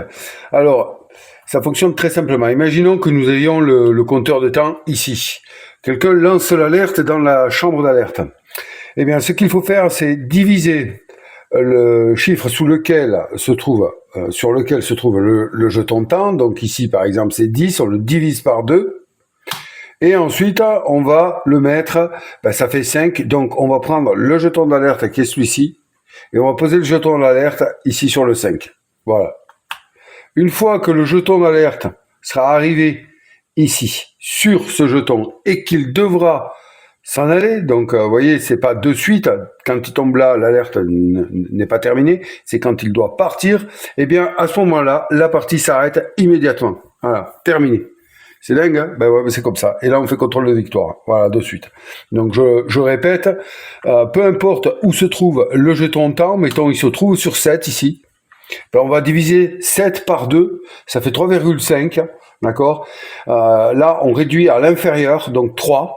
Eh bien, on va mettre le jeton d'alerte sur 3, ici. Donc, hop, 7, excusez-moi, le jeton d'alerte sur 3. Quand le jeton d'alerte arrive dessus et qu'il doit s'en aller, la partie est terminée. C'est très, très, très, comment dire, direct comme fin. Là. Donc, il faut faire très attention à quand on le fait, comment on le fait. Il y a une chose à savoir par rapport à ça, c'est que à partir du moment où l'alerte est donnée, eh bien, la chambre d'isolement s'ouvre. Voilà. Immédiatement, la chambre d'isolement est ouverte et on la retourne sur ce côté-là. Voilà. Et donc, elle est activée et les joueurs pourront s'y rendre. Peu importe si le jeton temps est arrivé ici, vous savez que normalement dans le jeu, c'est à partir du moment où une case blanche est atteinte que la chambre d'isolement s'ouvre. Ben là, peu importe, elle s'ouvre. Voilà, à partir du moment où l'alerte est donnée. Donc voilà, cette pièce-là, en plus de nous permettre de consulter et de prendre une contingence neutre, eh bien, nous permet en même temps, pour une action, de lancer le système d'alerte. Maintenant, on va alors passer au choix du personnage qu'on va incarner, et pour ça on va se servir des cartes rôles. C'est comme dans le 1, dans le premier du nom, voilà. Donc on a les cartes rôles, on a le xénobiologiste, on a le rat de labo, on a la survivante, on a le concierge, on a le hacker et on a la sentinelle. Alors vous remarquez une chose sur les fiches ici qui vont nous aider déjà à aller plus vite dans le choix de ce qu'on possède ou pas. On a la salle de départ, on a la connaissance de départ, c'est-à-dire l'emplacement sur cette piste où va se situer notre jeton de connaissance, je vous en ai parlé. On a l'objet de départ, on a l'objet de quête, ça ne change pas, mais là on nous les nomme, c'est mieux. Et on a les rôles alternatifs, donc scientifique ou psy, ça c'est si on veut jouer un survivant du Némésis. Là, c'est un personnage qui appartient au jeu, donc qui est local, quoi, on va dire. Allez, excusez-moi, ça porte le nom, mais voilà. Donc, du coup, il va démarrer au dépôt, qui est ici. Là, excusez-moi. Là, voilà. Je vous en ai déjà parlé de ça. Si, par exemple, on prend des rôles alternatifs comme le scientifique, c'est un survivant du Némésis, ou le psy, c'est un survivant du Némésis, eh bien, eux, ils commenceront à la chambre d'isolement. Puisque, quand ils sont arrivés, ils sont en chambre d'isolement. On ne sait pas encore s'ils sont sains ou pas, voilà, d'accord. Et donc là, vous remarquerez que, ici, dans le jeu de base, on a 2, ici, qui démarrent en chambre d'isolement. Nous avons le rat de labo, donc, qui est un survivant du Némésis, et on a, ici, la survivante, oui, voilà, donc, survivante du Némésis, elle également, puisque elle va démarrer à la chambre d'isolement. Donc on a les rôles alternatifs qu'on peut prendre aussi, d'accord, en fonction des personnages. Tout ça, c'est pour faire jouer les personnages du jeu de base, enfin du premier du nom. Donc voilà. Pour choisir ça, moi je suis solo, donc je pourrais très bien choisir mon perso si on a envie, on fait ce qu'on veut au final. Mais bon, là je vais tirer 2 cartes au hasard et je vais choisir un personnage. N'oubliez pas que j'ai choisi mes objectifs, que j'ai tiré mes objectifs, donc peut-être que je vais avoir la chance de tomber sur un rôle qui me permette de le faire. Allez hop, on y va. Donc, 1, 2, voilà, comme ça on ne s'embête pas. Les autres cartes rôles, je ne me servirai pas. Donc, premier rôle. Le hacker. Ok, donc lui, c'est un local. Donc, il démarre au dépôt, il a 1 en connaissance, pistolet intelligent, code secret, c'est ça, son objet de quête. Rôle alternatif, ça je m'en fous, je ne vais pas l'utiliser. Très bien. Ou le rat de labo. Alors, donc le rat de labo, je ne l'ai jamais joué. Il démarre là, lui. Il démarre là, donc par rapport à la stratégie que je vous disais, peut-être aller direct à la génératrice de secours, ça peut être intéressant de démarrer avec lui, mais il faut voir si par rapport à mes objectifs, et voir si par rapport à ces cartes, ça peut être intéressant de le prendre. Parce que donc, on nous dit qu'il n'a aucun objet de départ, c'est quand même un peu pénible, mais ouais, parce que ça paraît logique, il démarre dans la chambre d'isolement, on lui a tout pris, quoi. Il me semble que c'est dans ce sens-là. Et l'objet de quête, c'est hurlement. Alors, le rat de labo, on va chercher, je sais pas, il est là, je pense, ouais, voilà, ici, hurlement. Donc, objet de quête, vous savez comment ça marche? Ou si vous le savez pas, je vous le dis. Donc, objet de quête, hurlement, Pour une carte, quand on est au nid, on active cet objet et on fait un jet de bruit. Ok. Et donc, du coup, on retourne et on a usage unique, hurlement, retirer le marqueur bruit de chaque couloir de votre secteur ou alors placer un marqueur bruit dans chaque couloir de votre secteur. Quoi? Placer un marqueur bruit dans chaque couloir de votre secteur sans marqueur bruit. Ah, d'accord. Ah, ça peut foutre le bordel pour essayer de se séparer d'un de nos compères. Eh ben, c'est un semi-co, l'oubliez pas. Bon, bof, ouais.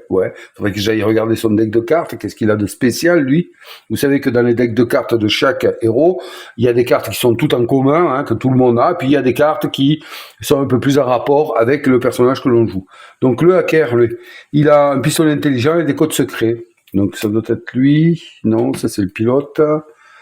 Attendez voir, il est où? Hacker ici. Ok. On va voir. Pas de bons personnages, je trouve, là. Donc, c'est quoi? Ça, c'est objet de départ. Alors, arme énergétique, pistolet intelligent, munitions 3. Vos faces vierges sont traitées comme comme un dégât. C'est bien. Mais il a que 3 munitions. Arme énergétique, donc il peut être rechargé par une recharge énergétique. Vous allez là, allez aux archives pour activer cet objet. Bon, les archives, je vais les chercher, ça c'est sûr. Hein. Donc ça peut, ça peut être intéressant. Donc une carte de défausser et on active l'objet qui sera usage unique et donc on se sert qu'une fois, hein, comme l'autre. Si votre salle comporte un ordinateur, choisissez, lancez la séquence d'autodestruction, ça peut être intéressant. Ouais. Ou ouvrez ou fermez jusqu'à 3 portes, ou qu'elles se trouvent sur le plateau, ou consultez jusqu'à 2 jetons SAF. Vous pouvez échanger leur position. Ah, ça peut être intéressant aussi. Hein. Voilà, celui qui m'intéresse le plus là de prime abord, c'est quand même le hacker. On prend le temps, parce que moi je conseille à tous les joueurs de pas choisir n'importe comment. Ouais, ça prend un peu de temps. Je sais que ça peut embêter les autres qui attendent, mais on a des objectifs et il faut choisir quand même comment dirais-je, au mieux les personnages qu'on va essayer d'incarner. Donc pour ça, il faut aller voir également, au-delà des objets de quête et des armes de départ, il faut quand même aller voir les decks de cartes, car comme je vous le dis, ils sont personnalisés, pas sur toutes les cartes, mais sur, je sais pas, j'avais fait le compte, je crois qu'il y a souvent 5 ou 6 cartes sur 10 qui sont personnalisées. Donc qui peuvent nous intéresser par rapport à ce qu'on veut arriver à faire. Donc on a le rat de labo ici. Je vous l'amène. Voilà. Alors, lui, passer inaperçu. Ça, c'est un truc perso. Défausser cette carte lorsqu'un intrus vous attaque avant de piocher la carte attaque et qu'il y a un autre personnage dans votre salle. L'intrus vous ignore et attaque l'autre personnage. Ouais. Et s'il n'y a pas de personnage, je fais comment? Ouais, parce que moi, il n'y aura jamais d'autres personnages. Hein. Ou, dans le noir, donc ça, hein, vous avez compris. Défaussez cette carte lorsque vous devez faire un jet de bruit pendant l'étape sac intrus de la phase d'événement. Vous n'êtes pas obligé de faire de bruit. Bon, là, ça peut marcher en solo. Interruption, ça c'est commun. Oui, sensible, c'est à lui. Oh, c'est son perso, ça? Ah oui. Excusez-moi, je vais traiter repos, c'est commun. Perception dans l'or, c'est lui. Fouille, c'est commun. Démolition, c'est commun. Réparation de base, c'est à lui, ça. Fouille. Et métabolisme, ouais, voilà. Donc lui, il a, c'est bien ça, 5 cartes. Et 5 autres qui sont communes. Si je ne me trompe pas, ouais, c'est ça. Donc on a vu passer inaperçu. Oui, sensible, ça a un lien avec hurlement, ça. Défausser un marqueur bruit de votre choix dans un couloir relié à votre salle, ou alors placer un marqueur bruit dans un couloir, ouais. C'est un peu comme hurlement. Perception dans le noir. Défausser cette carte pendant la phase événement pour ignorer l'effet dans le noir d'un événement. Lui, c'est intéressant pour le... Ouais. Lui, dans l'obscurité, ça peut le faire. Défausser cette carte lors d'une attaque surprise après avoir pioché la carte d'attaque intrus pour en ignorer les effets bien. Réparation de base, bon, c'est très cher. Défausser le marqueur panne, ouais, ben lui, voilà, il est pas... C'est pas... oui. Donc c'est très cher, 2 cartes. Hein. Donc celle-là, plus 2 cartes. Hein. Métabolisme anormal. Défausser un marqueur slime, ouais, ou défausser une carte contamination de votre main pour piocher 2 cartes action. Excellent. Ah, c'est un peu un couteau suisse, lui. Il peut se débrouiller, finalement. Il peut se débrouiller pour passer justement inaperçu. Ouais, ok. Et donc là, après, on regarde hein, le hacker. Ouais, comme je vous disais, hein, moi, c'est vraiment un truc, ça, il faut le prendre. C'est une partie de jeu, quoi. Donc, pour se régaler, il faut pas aller vite, quoi. Il faut essayer d'incarner au mieux, puisque déjà on tire les personnages au sort, alors autant faire en sorte que ça me convienne. Voilà, c'est écrit. Donc, contournement, c'est lui, non-interface, c'est lui, recharge, c'est lui, interruption, c'est pas, démolition, repos, fouille. Par contre, je note que, ah bon, j'allais dire, il n'y a qu'une carte fouille, c'est pas normal. Ok, donc il a 1, 2, 3, 4 lui, par contre. Ouais. Ah, et l'autre, il a pas... Combien il a de cartes fouilles, lui? Non, il a 2 cartes fouilles, il a 5 cartes communes. Lui, il a 1, 2, 3, 4, 5. Ah, il me manque une carte. Ouais, là voilà. Je me disais, c'est pas normal. Donc on a quoi? Ça me convient. Bon, il y a toujours les coups en cartes, là. Je vais pas vous faire la description des cartes. Hein. Vous connaissez le système, j'espère. Sinon, allez voir encore une fois, je vous l'ai dit, allez voir la vidéo que j'ai fait, ou une autre. Hein. Défausser un marqueur panne de votre salle si votre salle comporte un ordinateur et que votre secteur est alimenté, vous pouvez faire une action d'ordinateur. Intéressant. C'est intéressant.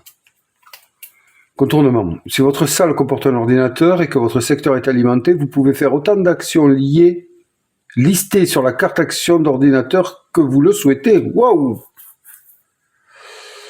Défausser ensuite la carte ordinateur. Ouais, putain. Ou retourner le jeton courant. Ouh là là!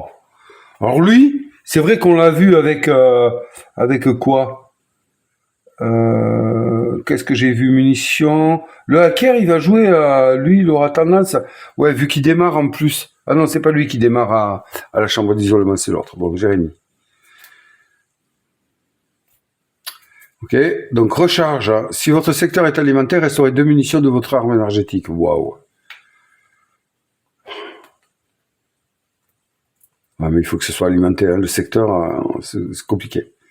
Plan d'ensemble. 0 carte, hein, les deux là. Intéressant. Si votre salle comporte un ordinateur, vous pouvez faire son action de salle sans payer le coup. Consulter 2 tuiles salles non explorées. Putain. Sans consulter leur... Ah, c'est bien. Leur jeton d'exploration.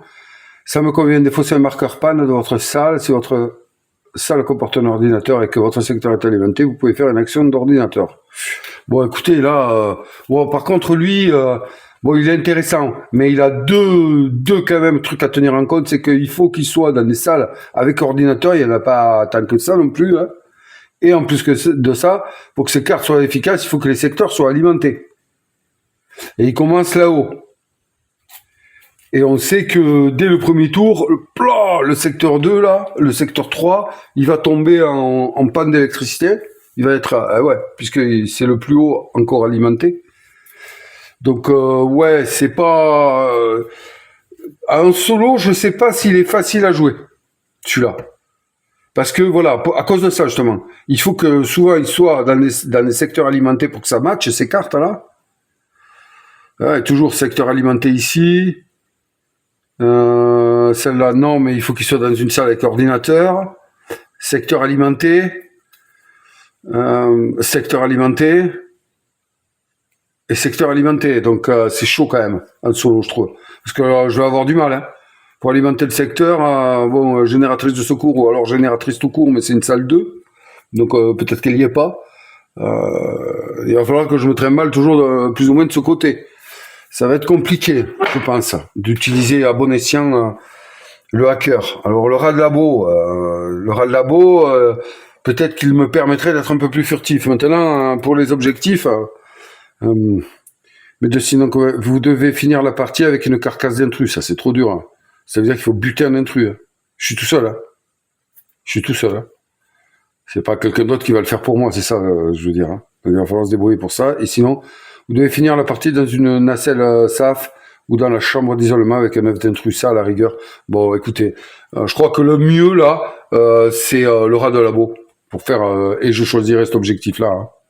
Parce que le rat de labo, si je me souviens bien, voilà, c'est là. C'est le hacker. Ouais. Consultez jusqu'à deux jetons SAF. Vous pouvez échanger leur position. Bon sang, c'est pas le rat de labo. Ben, tant pis. Donc, lui, ouais, il va falloir que je parte. Putain, c'est chaud, quoi. Ou dans la chambre d'isolement. Hein. Donc, je vais prendre le rat de labo. Je vais prendre le rat de labo parce que je pense qu'il y a que lui. Bon, je démarre avec aucune arme. Par contre, il va falloir fouiller direct et essayer de trouver une arme. Donc, ok. Donc, mon choix est fait. Je range tout ce boxon là et je prends la figurine et je vous reviens. Bon, voilà, c'est fait. Donc, bon, ben, les cartes action, les 10 là, on mélange bien. Parce que c'est important. Puis, en début de tour, vous savez qu'on remet sa main à 5 cartes. Donc là, en début de tour, j'en piocherai 5. Donc, pour le moment, je vais pas le faire de suite là. Voilà. Donc là, je les pose, hop, ici. Voilà, là j'ai placé son objet de quête et d'ailleurs au passage, vous voyez que il faut que j'aille au nid pour activer cet objet et faire un jet de bruit, donc c'est ok, très bien, mais c'est intéressant par rapport à l'objectif que j'ai dit, de toute façon il va falloir que j'aille au nid, d'accord, voilà, dans la chambre d'isolement avec un œuf d'intrus. L'œuf d'intrus, c'est que dans le nid qu'on l'attrape, voilà. Donc ce qui est intéressant, eh bien, c'est que on a ici la figurine. Alors c'est marrant parce qu'heureusement qu'il démarre pas avec son arme de départ. Hein, parce que je vous garantis que là, ça aurait des poteurs en démostangien. Où tu as chopé ce flingue, c'est quoi ce délire? Donc, le rat de labo qui est ici, tiens d'ailleurs, je vous montre son plateau. Vous voyez, il est complètement aveugle, c'est marrant ça. Hop, reflet malheureux, va-t'en. Ouais, complètement aveugle lui. Donc là, on a les actions de base, déplacement, tir corps à corps, hors combat, ramasser un corps lourd, échanger, fabriquer un objet. Et ici, 2 cartes action, hors combat, on fait un déplacement vigilant, d'accord? Donc, fabriquer un objet, c'est important, il va falloir s'en occuper. Ici, on a le compteur, vous connaissez, hein, blessure légère, 2 blessures légères, 3e blessure légère, on prend une blessure grave. Voilà. Et on revient au-dessus à 0. Là, c'est quand on aura envoyé le signal, et là, c'est quand on aura pris un marqueur slime. On a ici les 2 jetons contingence que je vais mettre là devant pour pas oublier. Voilà, à leur couleur. Très bien. Main gauche, main droite, on a droit à 2 objets lourds uniquement, d'accord. Et ici, pioche et des fosses, voilà. Puis là, je vais mettre la carte de quête. Donc, vous voyez que je n'ai rien, je n'ai aucune arme, rien du tout. Donc, ce qui est intéressant, c'est que lui, le rat de labo, comme on l'a vu ici sur sa carte rôle, eh bien, c'est que lui, il va démarrer déjà à la chambre d'isolement. Donc, ça, c'est intéressant pour moi. Voilà, blâme. Est-ce qu'on la retourne ou pas? Non, parce qu'elle n'est pas active. Hein, donc, il va réussir à s'en sortir, lui. Et on démarre avec 3 de connaissances de départ. Et ça, c'est super important, puisque, du coup, en prenant son jeton, je vais le mettre là, côté fiole vide, hein, je vous le rappelle que ça peut servir pour des objectifs, excusez-moi, et bien, on va faire un 3, ici. Et donc, on est à 3, et donc, on a accès direct à Insouciant dans l'obscurité. Ça colle très bien au rat de labo, qui, lui, dans l'obscurité, il est aveugle. Qu'est-ce que vous voulez qu'il ait peur de l'obscurité? Eh non, il vit dedans. C'est son monde. Donc là, je vous rappelle ceci. Résolvez toujours la valeur la moins élevée lors d'une attaque surprise. C'est fantastique. Il y a moyen que j'arrive à faire quelque chose avec lui. Il y a moyen. Ouais. Alors peut-être même que on doit finir la partie avec une carcasse d'intrus. Peut-être, je ne sais pas si j'arrive à me débarrasser d'un intrus, mais ça c'est pas gagné parce que les intrus, ouais, ils sont pas rigolos. Bon, qu'est-ce que j'ai foutu ici moi là? Je me suis oublié un jeton là.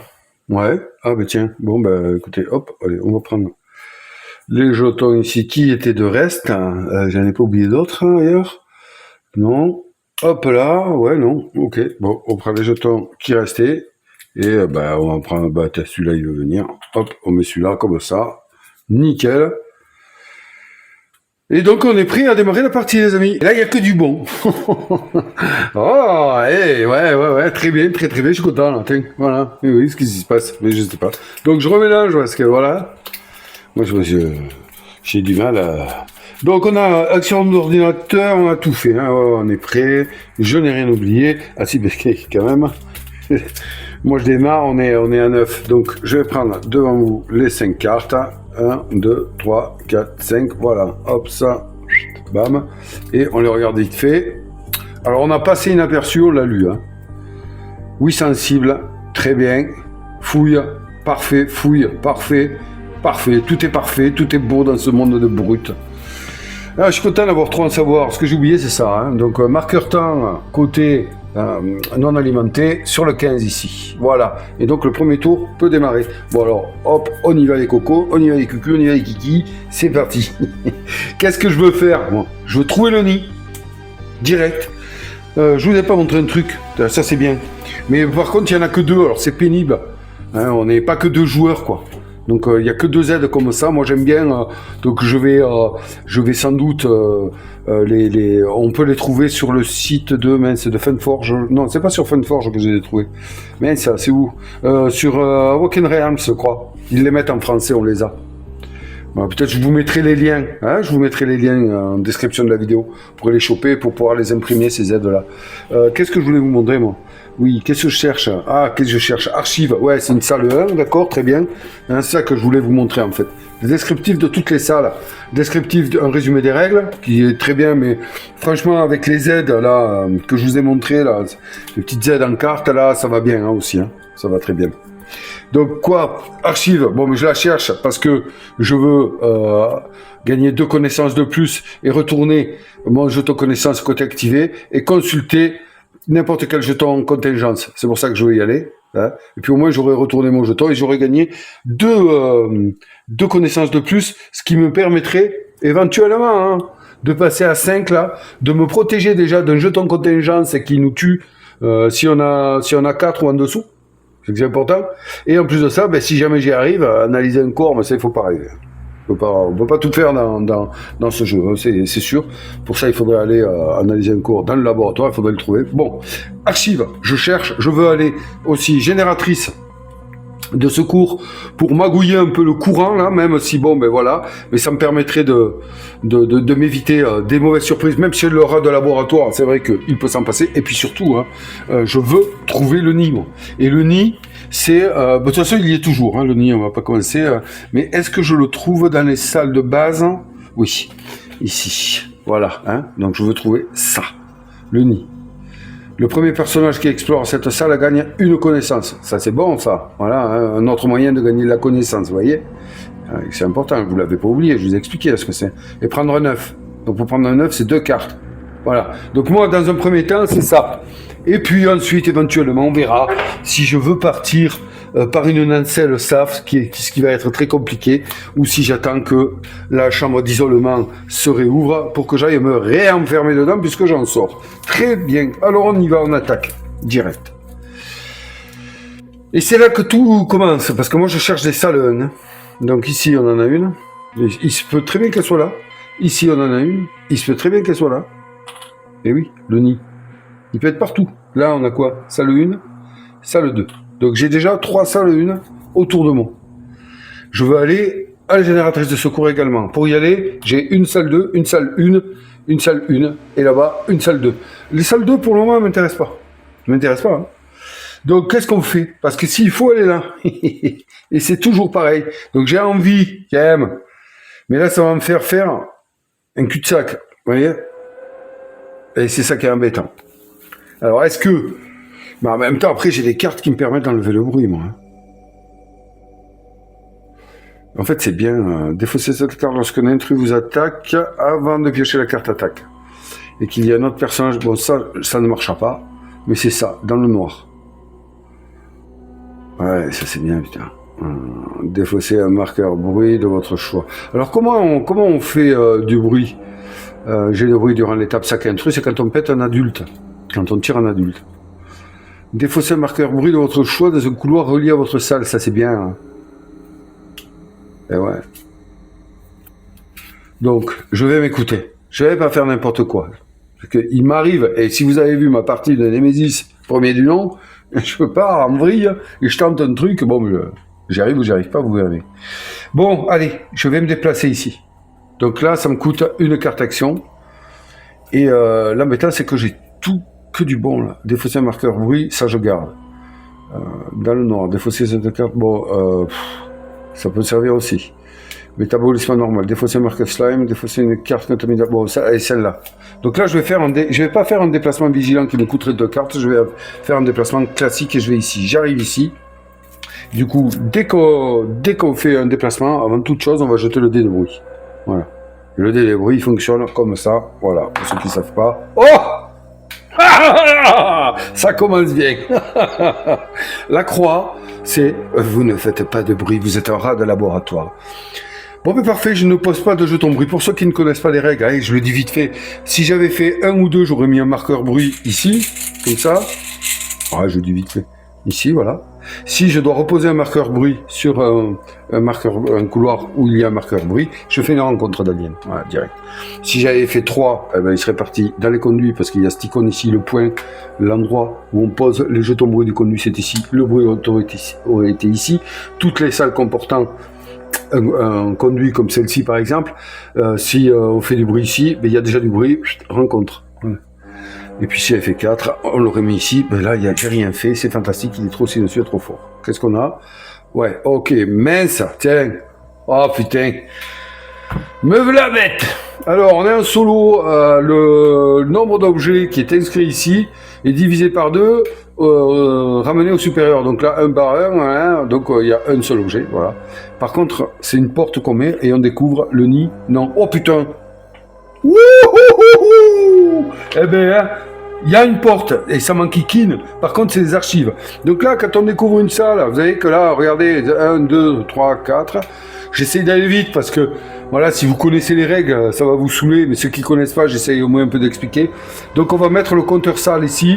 Ici, il y a une flèche. Voilà. On fait, voilà, puisqu'on sait qu'il n'y a qu'un objet, je le mets là. Quand je vais fouiller, on le mettra à 0. Si j'avais eu 2 objets, eh ben, je fais une fouille, je mets à 1. Je refais une fouille, je mets à 0. Voilà. Donc là, on est à 1. Et on tombe sur la salle des archives. Fantastique. Ah ouais, c'est super. Il y a une salle ordinateur, ce qui fait que mon secteur est... mais ça, allez, il est éclairé, quoi. Voilà, désolé. Il est sous tension. Donc, je vais pouvoir utiliser faire l'action ici. Action d'ordinateur, là. Donc, ça, c'est super intéressant. Pour aller consulter un jeton, consulter, ah mais non, ou consulter un jeton SAF au choix ou déplacer l'astronome. Bon, allez, je me projette trop là. Donc, le truc de la porte, c'est que je vais être obligé de mettre une porte dans le couloir par lequel je suis arrivé. Donc, blah, ici. Et c'est la mauvaise nouvelle. Et oui, c'est la mauvaise nouvelle parce que... voilà, comment on fait pour ouvrir une porte qui vient de se fermer, là, après vous? Eh bien, on peut pas. On peut pas. Ben oui, on est un peu bizarre, et on peut pas ouvrir les portes, sauf si on a des cartes actions qui nous le permettent, et notamment, on en a une qui nous permet de péter une porte. Bonsoir, les aliens ne peuvent pas non plus, hein, c'est bien. Et je l'ai pas en main, elle est dans les 5 autres. Donc, ce qui veut dire quoi? Ben que là, je vais rester là, parce qu'il est hors de question que je commence à remonter maintenant. Non, là, il y a du bon. Il y a la salle d'archives, déjà. Donc, elle va me coûter 2 cartes, d'accord? Et je vais m'en occuper. Alors, c'est embêtant, parce que là, j'ai des super cartes. J'ai notamment une carte de fouille. Alors, soit je fais une fouille. Il me faut une arme. Là, ce qui est intéressant, c'est que dans cette salle, vous le voyez, les 3 icônes de cartes fouille. Et c'est une salle blanche, ce qui veut dire que je peux fouiller dans n'importe quel paquet. Il me faut une arme, au cas où. Ah oui, au cas où. Attendez. Donc déjà, on va commencer par faire une fouille. Ok. Ensuite, je vais défausser 2 cartes pour faire l'action ici, des archives. Ou alors, je défausse une carte pour faire l'action de l'action de l'ordinateur. Bon, écoutez, déjà, je veux fouiller. Donc, je défausse une carte. Alors, bon, hein, vous avez vu, je les mets là-bas, hein, dans la défausse. Je ne veux pas à chaque fois... voilà. On est dans le jeu, bon sang de bonsoir. Donc fouille, eh ben, allons-y gaiement, je vous tourne ça, et comme dans chaque vidéo, la première fois que je fouille dans un paquet, je le mélange. Donc là, je vais fouiller dans le truc des armes, quoi. Regardez, charge énergétique, c'est pour recharger, grenade, c'est bien, pistolet, nanani, on a fermeture à retardement, qu'est-ce que c'est? Déplacez-vous et fermez la porte du couloir, voilà, bon, hein. Vous voyez, on a plein d'accessoires divers et variés, mais notamment quand même des armes et des munitions. C'est là que... Alors ce serait ballot, je vous l'accorde, de tomber directement sur une munition. Et oui, j'ai pas d'arme. Donc on y va, on espère. C'est parti. Alors attendez, je mélange bien parce que je voudrais pas regretter. Hop là. Je voudrais pas regretter ma pioche et ne pas trouver ce que je veux. Donc on y va. 2 cartes et j'en choisis une et l'autre je le mets sous le paquet. Hop, allez, c'est parti. Tant qu'on est là. Charge énergétique, putain. Ah mais c'est un truc de ouf. Qu'est-ce que je vous ai dit? Recharger 3 munitions, mais qu'est-ce que... Si votre salle comporte un ordinateur et que votre secteur n'est pas alimenté, utilisez une action d'ordinateur. Je m'en fous, moi.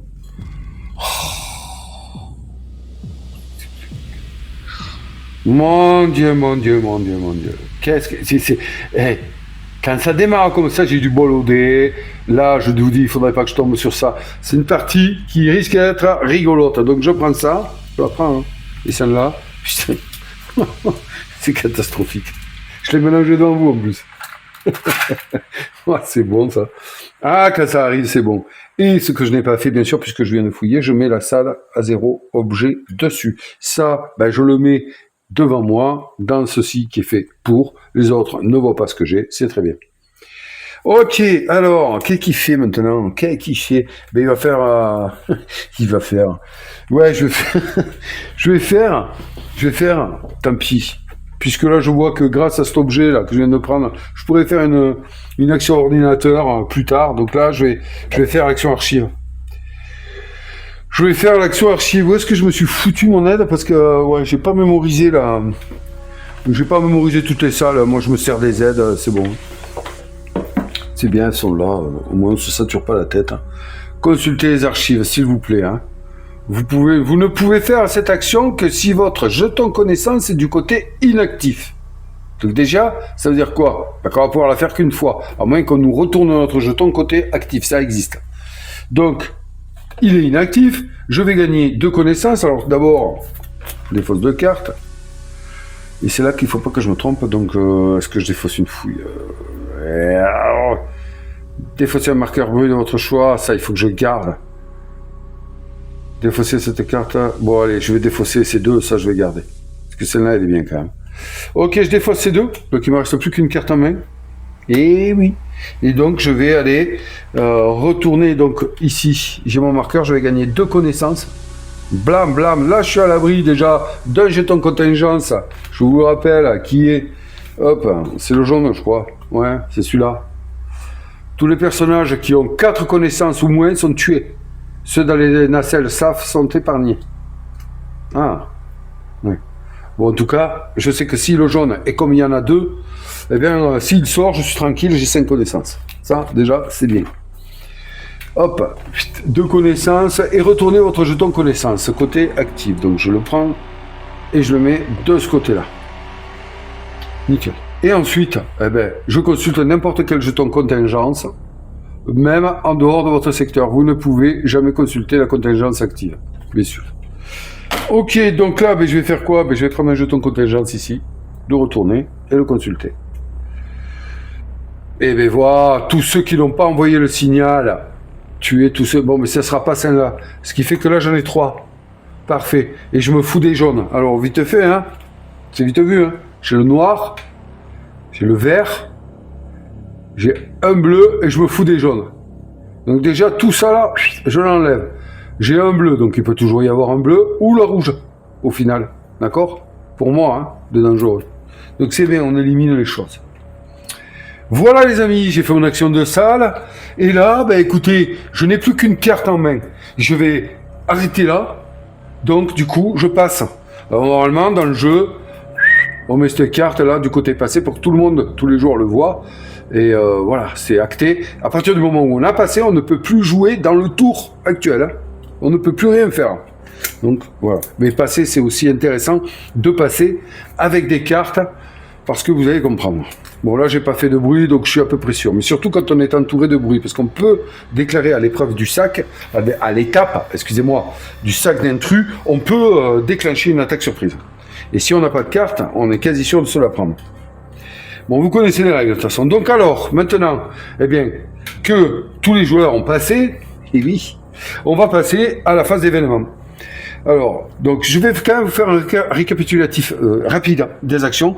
Pour la phase de joueur, c'est piocher jusqu'à avoir 5 cartes actions en main, déplacer le pion premier joueur quand on est multi, bien entendu, faire ces 2 actions par tour jusqu'à ce que tous les joueurs aient passé. Voilà. Et maintenant, on est dans la phase événement. Première chose à faire, c'est lancer les nacelles SAF. Ça veut dire quoi? Ça veut dire que si le jeton temps était sur un emplacement nacelle, on aurait retourné. Je vous l'ai expliqué. D'accord? Donc ça, on s'en fout. Ensuite, on va avancer la piste temporelle et gérer l'alimentation. Donc là, comme expliqué précédemment, le jeton est rouge, il passe sur un truc rouge, donc blah, il aurait été bleu, ça ne faisait rien. Là, il y a chute de tension.